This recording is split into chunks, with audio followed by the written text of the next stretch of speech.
রাঙামাটির বাঘাইছড়িতে বিজিবির পাহারার ভেতরেও নির্বাচন সংশ্লিষ্টদের উপর হামলা নিয়ে নানামুখী আলোচনা চলছে পাহাড়ে। এছাড়া সাধারণ এসব মানুষের উপর হামলাই মূল উদ্দেশ্য ছিল কিনা সেটি নিয়েও আছে জল্পনা কল্পনা। তবে নিরাপত্তা বাহিনী বলছে এটি বিচ্ছিন্ন ঘটনা, উদ্বিগ্ন হওয়ার কারণ নেই। শান্তি চুক্তির পর পাহাড়ে সশস্ত্র হামলার লক্ষ্যবস্তু বরাবরই রাজনৈতিক প্রতিপক্ষ। ব্যতিক্রম সোমবার বাঘাইছড়ির ঘটনা। ভোটগ্রহণ কর্মকর্তার মতো নিরীহদের গাড়িতে হামলার কারণে নানা সমীকরণ ভাসছে পাহাড়ের বাতাসে। প্রত্যক্ষদর্শীদের অনেকেই আকার ইঙ্গিতে বলছেন হামলার লক্ষ্য ছিল না হতাহতরা, ভুল নিশানার শিকার তারা। সেদিন ভোটগ্রহণ কর্মকর্তাদের পেছনের একটি গাড়িতে ছিল প্রতিদ্বন্দ্বী সংগঠনের কর্মীরা, যারা ছিল মূল নিশানা। গাড়িবহর থেকে খানিকটা পিছিয়ে পড়ায় ভাগ্যচক্রে বেঁচে যান তারা। তবে এই বিষয়ে মুখ খুলতেও রাজি নন কেউই। বিডিআর গাড়ি ছিল সামনে, 3 গাড়ি আমরা পিছিয়ে ছিলাম। পরে 9 কিলো আসার পরে ওরা অনেকভাবে গোলাগুলি করছে। অনেক মা বোনেরা আমাদের মারা গেছে, আমার শরীরও গুলি লাগছে। আমাদেরকে বেশি কিছু বললে আমাদের সমস্যা হবে। আর ডিউটিতে গেছি, ইলেকশনের ডিউটিতে। ওখান থেকে ফেরার সময় রাস্তায় আস্তে আস্তে কোথায় ফায়ার হচ্ছে, আমি রাস্তায় ফায়ার হচ্ছে, কিন্তু ফায়ার সাথে সাথে আমি মাথা গাড়িতে লুকাইছি, আর আমি কিছু জানি না। উনি ছিলেও আর আমি ছিলাম, কয়েকজন ছিল, কিন্তু আমি জানি না। এদিকে বিজিবির একটি দলের কড়া পাহারার ভেতরেও হামলা নিয়ে চলছে আলোচনা সমালোচনা।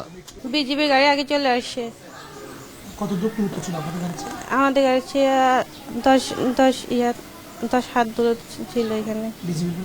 জি, আমরা ছিলাম সবার লাস্টের গাড়িতে। যখন গুলিবর্ষণ হয়েছে তখন কিন্তু গাড়িগুলি আর থামাথামি হয়নি, শুধু নিজেদের অর্থাৎ হঠাৎ করে একটা ঘটনা ঘটলে যা ঘটে দৌড়াদৌড়ি, গাড়ি খুব দ্রুত অবস্থায় চালিয়ে নেওয়া হয়েছে।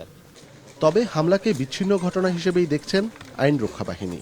সাধারণত সবসময় আমরা সতর্ক থাকি, তবে যেহেতু একটা ঘটনা ঘটেছে আমরা অধিকতর সতর্ক। এলাকায় পুলিশ, বিজিবি, বিভিন্ন সংস্থার লোকজন টহল দিচ্ছে। জনগণের নিরাপত্তাহীনতার কোনো বিষয় নেই, এটা একটা বিচ্ছিন্ন ঘটনা। ভয় পাওয়ার কোনো কিছু নাই, এটা একটা বিচ্ছিন্ন সন্ত্রাসী ঘটনা। তারা এটা একটার পর একটা ঘটনা ঘটার মতো ক্ষমতা তাদের নাই। তারা যেটা পারে সেটা হচ্ছে হঠাৎ করে এসে একটা চোদাগুপ্ত হামলা করে পালিয়ে যেতে পারে। সুতরাং সাধারণ মানুষের এটা নিয়ে ভয় পাওয়ার কোনো কিছু নাই।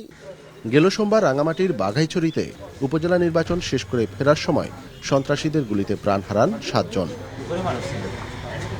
অনুপম শীল, বাঘাইছড়ি, রাঙামাটি। রাঙামাটির বাঘাইছড়িতে সন্ত্রাসীর গুলিতে 7 জন নিহতের ঘটনা তদন্তে মঙ্গলবার 8 সদস্যের কমিটি করেছে জেলা প্রশাসন। এদিকে আহত 17 জনের চিকিৎসা চলছে ঢাকা ও চট্টগ্রাম সিএমএইচে। হতাহতদের সহায়তায় পাশে থাকার কথা জানিয়েছেন প্রধান নির্বাচন কমিশনার। এই ঘটনায় জড়িতদের ধরতে অভিযান চালাচ্ছে যৌথ বাহিনী, তবে এখনও গ্রেপ্তার হয়নি কেউ। এই হামলার প্রতিবাদে খাগড়াছড়িতে আজ সকাল সন্ধ্যা হরতাল ডাকলেও পরে তা প্রত্যাহার করেছে পার্বত্য বাঙালি ছাত্র পরিষদ। নির্বাচনী কর্মকর্তাদের উপর সন্ত্রাসী হামলায় থমথমে পুরো রাঙামাটি। সোমবারের হত্যাকাণ্ডে জড়িতদের ধরতে মঙ্গলবার সকাল থেকেই রাঙামাটির বিভিন্ন স্থানে সাঁড়াশি অভিযান চালাচ্ছে যৌথ বাহিনী। সেনা, বিজিবি ও পুলিশের এই অভিযান চলছে পাহাড় থেকে পাহাড়ে। আমরা অলরেডি কালকে থেকে আমরা কম্বিং অপারেশন শুরু করেছি, এবং আমরা যেটা খবর পাচ্ছি যে তারা সন্ত্রাসী যারা এই আক্রমণটা ঘটিয়েছিল তারা এলাকা ছেড়ে অলরেডি পালিয়েছে। বাট আমরা যত সম্ভাব্য যে সমস্ত জায়গায় তাদের অবস্থান হতে পারে সে সমস্ত জায়গায় আমরা খুঁজে দেখছি, এবং আমরা একটা কম্বিং অপারেশন করছি, এবং কাকেও সামান্যতম ছাড় দেওয়া হবে না।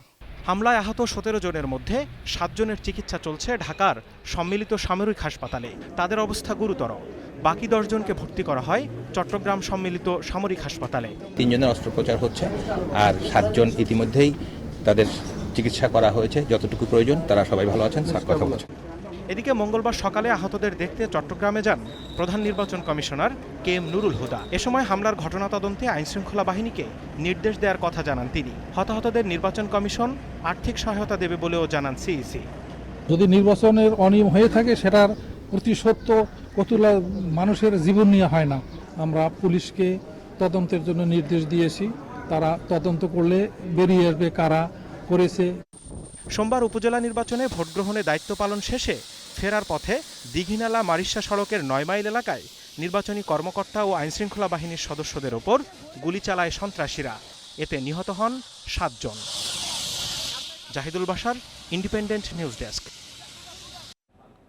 এদিকে রাঙামাটির বিলাইছড়িতে সন্ত্রাসীদের গুলিতে উপজেলা আওয়ামী লীগের সভাপতি সুরেশকান্তি তঞ্চঙ্গা নিহতের ঘটনায় এখনো কোনো মামলা হয়নি।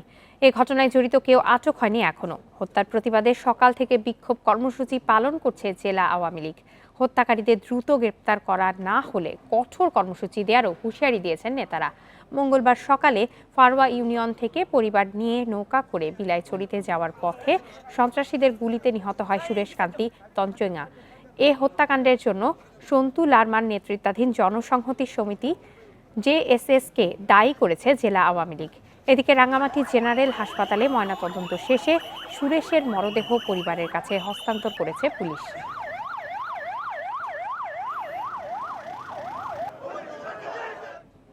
রাঙামাটির সর্বশেষ পরিস্থিতি জানাতে এবার খাগড়াছড়ি থেকে যোগ দিচ্ছেন সহকর্মী অনুপম শীল। অনুপম, সন্ত্রাসীদের ধরতে নিরাপত্তা বাহিনীর সাঁড়াশি অভিযানের তো আজ দ্বিতীয় দিন, তো এখন পর্যন্ত কি কেউ আটক হয়েছে এবং অবরোধ প্রত্যাহারের খবর কি সাধারণ মানুষ এখন জানে? আসলে এখানে যে সাঁড়াশি অভিযান সেটি আসলে সমতলের সাঁড়াশি অভিযানের মতো নয়, ঠিক। অর্থাৎ আমরা দেশের অন্যান্য অংশে যে পদ্ধতিতে বা যে কৌশলে সাঁড়াশি অভিযান চলে বিভিন্ন স্থানে স্থানে গিয়ে, এখানে কিন্তু ঠিক এরকম নয়। এটি ভৌগোলিক একটি কারণ মূলত প্রধান এখানে, এবং এখানে সেই প্রক্রিয়াটিও আলাদা। এবং এই প্রেক্ষাপটে আমরা গতকাল ভোর থেকে যে সাঁড়াশি অভিযানের কথা এখানে নিরাপত্তা বাহিনী জানিয়েছে, সেই সাঁড়াশি অভিযান এখনো চলছে। তবে এখনো পর্যন্ত কেউ আটক হয়েছে এরকম কোনো খবর পাওয়া যায়নি। আর গতকাল বিকেলে আসলে একটি প্রেস রিলিজের মাধ্যমে পার্বত্য বাঙালি ছাত্র পরিষদ তারা খাগড়াছড়িতে অবরোধের ডাক দিয়েছিল, কিন্তু রাতে অর্থাৎ মধ্যরাতে সেটি আবার তারা প্রত্যাহার করে নেয়। কিন্তু এই খবরটি মূলত খাগড়াছড়িবাসী বা খাগড়াছড়ির আশেপাশের বিভিন্ন উপজেলা জেলাগুলোতে ঠিকমতো পৌঁছে যায়নি, যে কারণে সকাল থেকে আমরা দেখছি যে খাগড়াছড়িতে অবরোধের যে আমেজ সেটি চলছে। এবং এই মুহূর্তেও যদিও সময় বাড়ার সাথে সাথে কিছুটা যানবাহনের চলাচল বেড়েছে এবং সাধারণ মানুষ আস্তে আস্তে ঘর থেকে বেরিয়ে আসছে। অনুপম, আমি আরেকটা বিষয় জানতে চাচ্ছিলাম যে বিলাইছড়িতে আওয়ামী লীগ নেতা হত্যাকাণ্ডের মোটিভ সম্পর্কে পুলিশ কি বলছে এবং বিক্ষোভের পাশাপাশি জেলা আওয়ামী লীগের আর কি কর্মসূচি রয়েছে?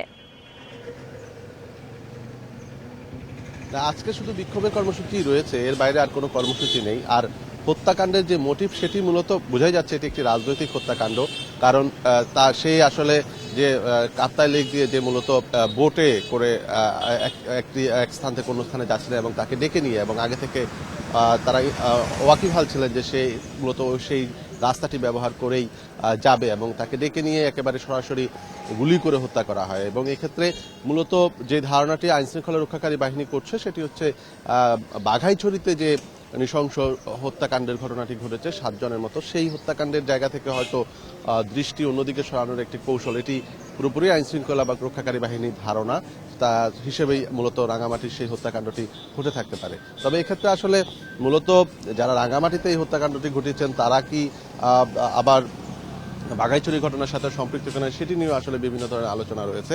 তবে বাস্তবতা হচ্ছে পুরো পাহাড়ই কিন্তু এখন আসলে আতঙ্কের জনপদে পরিণত হয়েছে, বিশেষ করে রাঙামাটি এবং খাগড়াছড়ি এলাকায়। এখানে এই ধরনের রাজনৈতিক হত্যাকাণ্ড পাশাপাশি নিরীহ অনেকগুলো মানুষের প্রাণ বিসর্জনের মধ্য দিয়ে মূলত একটি ভীতির পরিবেশ তৈরি হয়েছে। খাগড়াছড়ি থেকে রাঙামাটির সর্বশেষ পরিস্থিতি।